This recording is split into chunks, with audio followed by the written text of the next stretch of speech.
প্রিয় দর্শক, আসসালামু আলাইকুম। দর্শক, আপনাদের প্রীতি ও শুভেচ্ছা জানিয়ে শুরু করছি আমাদের আজকের প্রতিবেদন।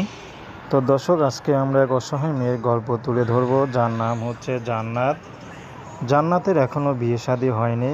জান্নাত পড়াশোনার খুব ইচ্ছা ছিল বড় হয়ে চাকরি করবে, নিজের পায়ে দাঁড়াবে। কারণ জান্নাতের বাবা নেই। জান্নাতের পরিবারে মা আছে, ছোট একটা ভাই আছে। কিন্তু জান্নাতের মা তার পড়াশোনা আর চালাতে পারেনি। সেজন্য ক্লাস 4 পর্যন্ত পড়াশোনা করেই আর পড়াশোনা করতে পারেনি। তো জান্নাতের মনে খুব কষ্ট, তারপরও মার দিক তাকিয়ে কিছু বলেনি, নীরবেই শুধু কেঁদে গিয়েছে। তো জান্নাত এখন বড় হয়েছে, বুঝতে শিখেছে। তো অনেকে বলে জান্নাতের শরীর দেখে বিয়ে করে না কেন, এত গুণবতী মেয়ে, রূপবতী মেয়ে একা একা থাকে। তো জান্নাত তো চায় বিয়ে শাদী করতে, কিন্তু যারাই বিয়ে করতে আসে তারা শুধু যৌতুক চায়।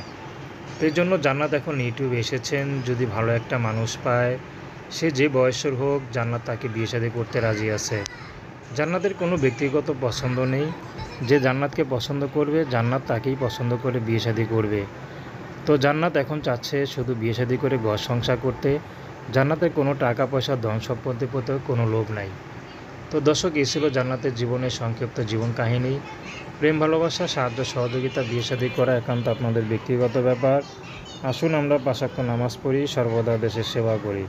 আসসালামু আলাইকুম।